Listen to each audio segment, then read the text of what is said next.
అనూస్ ఎంపైర్కు స్వాగతం.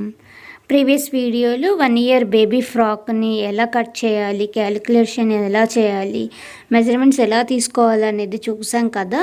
నేను వీడియో స్టార్టింగ్లో పోస్ట్ చేసిన ఫోటోలో 1 ఇయర్ బేబీకి ఈ ఫ్రాక్ ఎంత కరెక్ట్గా సరిపోయిందో మీకు అర్థమవుతుంది. 1 ఇయర్ బేబీకి ఇవి పర్ఫెక్ట్ మెజర్మెంట్స్. సో ఇప్పుడు స్టిచ్చింగ్ అయితే స్టార్ట్ చేద్దాం. ఫస్ట్ కాంట్రాస్ట్ క్లాత్ పైన మోడర్న్గా ఉండడానికి ఇట్లా క్లాత్ తీసుకున్నాం కదా, దానికి క్రింద వైపున లైనింగ్ నా దగ్గర ఉన్న క్లాత్ని తీసుకుంటున్నాను. లైనింగ్ పైన ఫస్ట్ క్రింద వైపున స్టిచ్ చేసి ఎక్స్ట్రా ఉన్న క్లాత్ అంతా కట్ చేసుకున్నాం. కట్ చేసిన తర్వాత చిన్న చిన్న కటింగ్స్ ఇవ్వటం వల్ల దీన్ని రివర్స్ చేసినప్పుడు నీట్గా వెనక్కి రివర్స్ అవుతుంది. సో ఇలా కట్ చేసిన తర్వాత దాన్ని రివర్స్ చేసేసుకొని ఇప్పుడు ఎక్కడా కూడా లైనింగ్ కనపడకుండా పూర్తిగా నీట్గా రివర్స్ అవ్వాలి అంటే మాత్రం ఇలా ఫస్ట్ లైనింగ్ పైన ఒక స్టిచ్ వేసుకోండి. ఆ తర్వాత రివర్స్ చేసేసి ఇప్పుడు ఈ క్లాత్ పైన స్టిచ్ వేసి ఈ ఎక్స్ట్రా ఉన్న క్లాత్ అంతా కట్ చేయాలంటే ఫస్ట్ దీనిపైన స్టిచ్ వేసేసుకోవాలి. ఇది ఏ విధంగా ఉందో అలానే ఆర్మ్ హోల్ వైపు, నెక్ ఇదంతా కూడా స్టిచ్ వేసేసుకోవాలి. ఇలా పూర్తిగా స్టిచ్ అనేది మొత్తం కంప్లీట్ అయిపోయిన తర్వాత ఇప్పుడు ఎక్స్ట్రా ఉన్న క్లాత్ మొత్తాన్ని కట్ చేసుకోవాలి. ఇలా ఈ విధంగా కట్ చేసుకున్న కాంట్రాస్ట్ క్లాత్ కంప్లీట్ అయిపోయింది.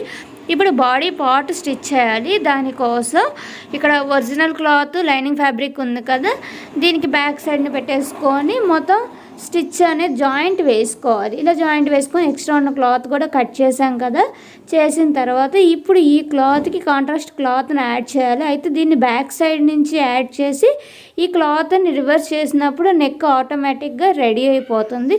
సో బ్యాక్ సైడ్ నుంచి 2 పెట్టేసుకొని ఓన్లీ నెక్ మాత్రమే స్టిచ్ చేసుకుంటున్నాము. తర్వాత లోపల వైపున చిన్న చిన్న కటింగ్స్ ఇచ్చేసి ఇప్పుడు రివర్స్ చేయాలి. బట్ రివర్స్ చేసేటప్పుడు నీట్గా ఉండట్లేదు.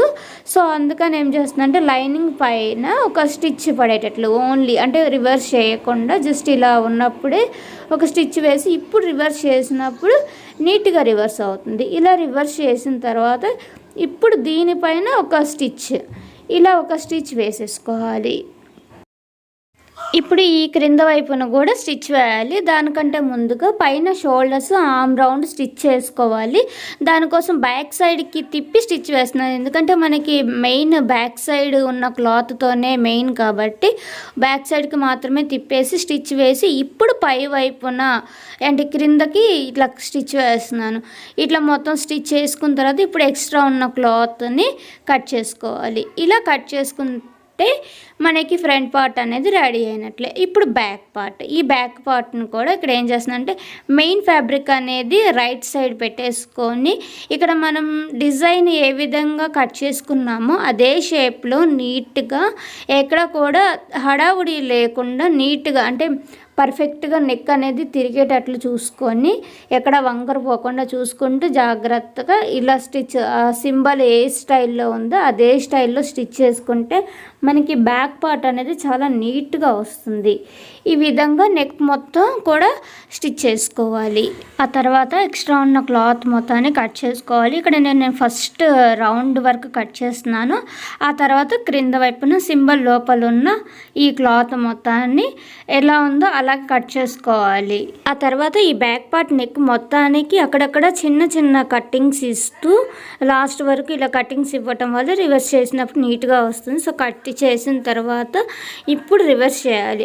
ఇక్కడ బ్యాక్ పార్ట్ మొత్తానికి అసలైన టాస్క్ ఏంటంటే ఇక్కడ ఈ కార్నర్స్ దగ్గర ఈ సింబల్ కర్వ్ వచ్చిన దగ్గర దీన్ని నీట్గా బయటకు తీయటమే. ఇక్కడ అన్ని రకాల టూల్స్ యూజ్ చేస్తూ నేను ఈ కార్నర్ ఈ సింబల్ అనేది నీట్గా వచ్చేటట్లు బయటకు తీసాను. ఆ తర్వాత ఈ వచ్చిన దానిపైన ఒక స్టిచ్ వేసేసుకుంటే మనకి బ్యాక్ పార్ట్ నెక్ అనేది రెడీ అయిపోతుంది. ఈ విధంగా బ్యాక్ పార్ట్ నెక్ కంప్లీట్ అయిపోయింది. ఇప్పుడు లైనింగ్ ఫ్యాబ్రిక్ని మెయిన్ ఫ్యాబ్రిక్ని జాయిన్ చేసేసుకోవాలి. ఎక్స్ట్రా ఉన్న క్లాత్ కట్ చేసి ఇప్పుడు 2 షోల్డర్స్ కలిపి జాయిన్ చేసుకోవాలి, ఫ్రంట్ అండ్ బ్యాక్ షోల్డర్స్. ఇప్పుడు హ్యాండ్స్ స్టిచ్చింగ్ చేసుకోవాలి. దానికోసం మనం ఇక్కడ పఫ్ హ్యాండ్ పైన క్రింద వైపున పట్టీలాగా వచ్చేటట్లు పెట్టుకున్నాం కదా. ఇప్పుడు hand already lining part cut చేసాం కదా, ఆ లైనింగ్ పార్ట్ మీద ఈ కాంట్రాస్ట్ క్లాత్ని పెట్టేసి ఒక స్టిచ్చింగ్ వేసేసి రివర్స్ చేస్తున్నాము. ఇక రివర్స్ చేసినప్పుడు ఈ లైనింగ్ ఫ్యాబ్రిక్ అనేది కొంచెం ఒక బోర్డర్ టైప్లో ఉండేటట్లుగా ఇక్కడ కొంచెం పైపింగ్ లాగా పెట్టేసుకొని ఇప్పుడు దీనిపైన మరొక స్టిచ్. ఇక్కడ హ్యాండ్ కోసం కట్ చేసిన లైనింగ్ ఫ్యాబ్రిక్ అనేది పైన పఫ్కి సరిపోదు కాబట్టి ఓన్లీ నేను ఇక్కడ కింద పార్ట్ వరకు మాత్రమే ఆ లైనింగ్ ఫ్యాబ్రిక్ని తీసుకుంటున్నాను. పైన పఫ్ కోసం మెయిన్ ఫ్యాబ్రిక్ ఎంత తీసుకున్నామో దానికంటే అన్ని వైపులో కొంచెం ఎక్స్ట్రా ఉండేటట్టు లైనింగ్ ఫ్యాబ్రిక్ని తీసుకున్నాను. ఇక్కడ మనం ఫస్ట్ లైనింగ్ ఫ్యాబ్రిక్ని తీసుకొని అయినా మెయిన్ ఫ్యాబ్రిక్ని తీసుకోవచ్చు. బట్ ఇక్కడ నేను మెయిన్ ఫ్యాబ్రిక్ని తీసుకోవడం వల్ల లైనింగ్ ఫ్యాబ్రిక్ని ఎక్స్ట్రా తీసుకొని చుట్టూ జాయింట్ వేసేసి ఎక్సెస్ ఉన్న క్లాత్ మొత్తాన్ని కట్ చేసేసాను. తర్వాత ఈ క్లాత్ని సెంటర్కి ఫోల్డ్ చేసి పైన ఒక చిన్న కటింగ్ ఇచ్చేసి తర్వాత ఒక స్ట్రైట్గా ఒక లైన్ తీసుకుంటే స్టిచ్ చేసేటప్పుడు ఈజీగా ఉంటుంది. అలానే క్రింద వైపున పట్టికి కూడా సెంటర్కి ఫోల్డ్ చేసి ఒక లైన్ తీసుకోవాలి. హ్యాండ్ పార్ట్ని స్టిచ్ చేసే ముందుగా లైనింగ్ ఫ్యాబ్రిక్ కాంట్రాస్ట్ క్లాత్ రెండు సపరేట్గా వచ్చేటట్టు ఇట్లా విడివిడిగా పెట్టేసుకొని ఇప్పుడు పైన పఫ్ క్లాత్ని దీనిపైన పెట్టేసుకోవాలి. ఇక్కడ మనం పఫ్ క్లాత్ మీద తీసుకున్న సెంటర్ లైన్ అలానే కాంట్రాస్ట్ క్లాత్ పైన తీసుకున్న సెంటర్ లైన్ అనేది రెండు ఒకదాని దగ్గరకు వచ్చేటట్లు చూసుకుంటూ పఫ్ అనేది పెట్టేసుకోవాలి. ఇలా పెట్టుకోవడం వల్ల క్రింద వైపున పఫ్ వస్తుంది. ఈ రెండు లైన్స్ ఒకే దగ్గర మీట్ అయ్యే వరకు ప్రిల్స్ పెట్టేసుకోవాలి. ఆ తర్వాత కూడా ఇలా ప్రిల్స్ పెట్టేసుకుంటూ ఈ లాస్ట్ వైపు వరకు ఈ క్లాత్ సరిపోతుందో లేదో చూసుకుంటూ ప్రిల్స్ పెట్టేసుకోవాలి. తర్వాత క్రింద పట్టి వైపు ఉన్న లైనింగ్ ఫ్యాబ్రిక్ కూడా జాయింట్ అవ్వాలి అంటే ఈ పై వైపు నుంచి హ్యాండ్ని ఈ విధంగా రోల్ చేసుకుంటూ క్రింద వైపుకు వచ్చిన తర్వాత ఈ లైనింగ్ ఫ్యాబ్రిక్ని ఈ విధంగా పెట్టేసుకొని స్టిచ్ వేసుకోవాలి. అయితే ఇక్కడ స్టిచ్ వేసేటప్పుడు లోపల ఉన్న క్లాత్ అనేది స్టిచ్ కింద పడకుండా జస్ట్ ఓన్లీ లైనింగ్ మీద ఈ కాంట్రాస్ట్ క్లాత్ మీద మాత్రమే స్టిచ్ పడేలాగా చూసుకొని స్టిచ్ వేసుకోవాలి. ఇప్పుడు లోపల వైపు ఉన్న క్లాత్ బయటకు రావాలంటే ఈ క్లాత్ని బయట వైపుకి ఇలా తీసుకుంటూ వస్తే లోపల వైపు ఉన్న క్లాత్ వచ్చేస్తుంది. ఆ స్టిచ్ అనేది లోపలికి వెళ్ళిపోతుంది, క్లాత్ లోపలికి వెళ్ళిపోతుంది. ఆ తర్వాత దీనిపైన ఒక స్టిచ్ వేసేసుకుంటే హ్యాండ్ రెడీ అయిపోతుంది. ఇప్పుడు ఈ హ్యాండ్ని బాడీ పార్ట్కి పెట్టేసుకుంటూ రావాలి. ఇక్కడ కూడా పఫ్ వస్తుంది కదా, పఫ్ అనేది ఈ సెంటర్ పార్ట్ ఈ షోల్డర్ దగ్గర జాయింట్ అవ్వేటట్టు చూసుకుంటూ షోల్డర్కి అటు కొంచెం ఇటువైపున కొంచెంగా ప్రిల్స్ పెట్టేసుకోవాలి. ఇలా పెట్టడం వల్ల పైన కూడా పఫ్ అనేది వచ్చేస్తుంది. ఇక్కడ షోల్డర్ దగ్గర ఈ పాయింట్ అనేది కరెక్ట్గా వచ్చేటట్లు చెక్ చేసుకోండి. అదేవిధంగా ఈ వైపును కూడా ప్రిల్స్ పెట్టేసుకుంటూ ఈ వైపు క్లాత్ సరిపోయే వరకు స్టిచ్ చేసుకోవాలి. తర్వాత డబుల్ స్టిచ్ వేసుకుంటే ఇంకొంచెం గట్టిగా ఉంటుంది. ఇలా హ్యాండ్ అనేది స్టిచ్ చేయడం కంప్లీట్ అయిపోయింది. ఈ విధంగా బాడీ పార్ట్ కంప్లీట్ అయింది. ఇప్పుడు కింద బాటమ్ పార్ట్ బ్యాక్ సైడ్కి తిప్పేసుకొని క్రింద వైపున డబల్ ఫోల్డింగ్ చేసేసుకొని ఒక స్టిచ్ వేసుకోవాలి. అలానే రెండో పార్ట్కి కూడా ఇక్కడ నేను ఫ్రంట్ బ్యాక్ సపరేట్ పార్ట్స్ తీసుకున్నాను.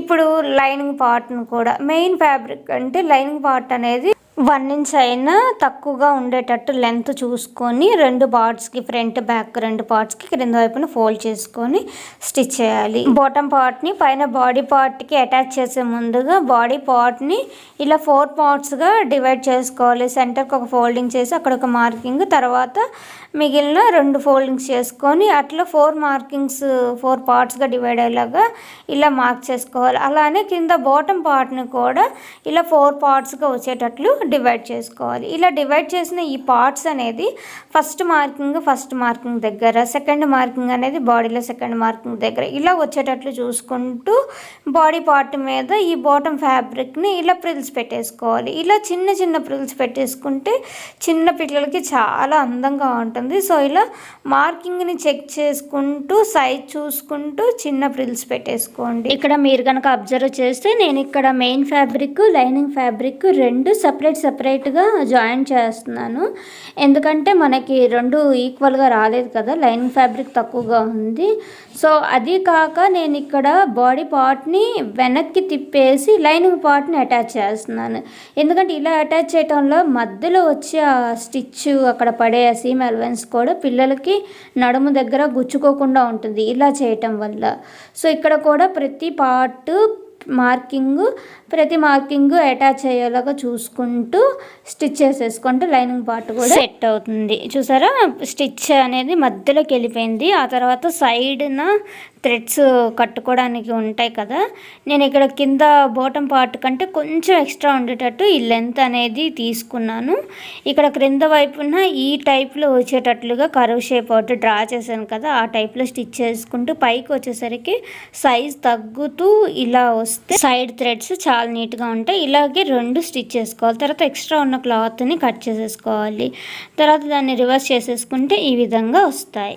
ఇప్పుడు మనం తీసుకున్న బాడీ మెజర్మెంట్స్ ప్రకారం సైడ్ స్టిచెస్ వేసుకోవాలి. 3.5 హ్యాండ్ లూజ్ అనుకున్నాం కదా, అక్కడికి ఒక మార్కింగ్ చేసుకొని స్టిచ్ స్టార్ట్ చేసి తర్వాత సైడ్ మనం పెట్టుకుంది 1.5 ఇంచ్ ఎక్స్ట్రా సీమ్ ఎలవెన్స్ కోసం పెట్టుకున్నాం కదా, ఇటువైపు నుంచి 1.5 ఇంచ్ పెట్టేసుకుంటూ ఇక్కడ వేస్ట్ దగ్గరికి రాగానే ఆల్రెడీ ఇక్కడ థ్రెడ్స్ స్టిచ్ చేసుకున్నాం కదా, ఆ థ్రెడ్ని లోపల వైపుకు పెట్టేసుకుంటూ స్టిచ్ చేసుకుంటే సరిపోతుంది. అలానే కింద బాటమ్ పార్ట్ స్టిచ్ చేసేటప్పుడు కూడా ప్రతి పార్ట్ని కరెక్ట్గా పట్టుకొని సెట్ చేసుకుంటూ ఒకదానిపైన ఒకటి పెట్టేసుకుంటూ ఇలా క్రింద వరకు స్టిచ్ చేసుకోవాలి. 1 ఇయర్ బేబీ ఫ్రాక్ ఎలా స్టిచ్ చేయాలనేది చూసారు కదా. ఒకవేళ ఎవరన్నా కటింగ్ వీడియో మిస్ అయితే లాస్ట్ ఎండ్ స్క్రీన్స్ డిస్క్రిప్షన్లో ఇస్తాను. Please share and subscribe. Thanks for watching.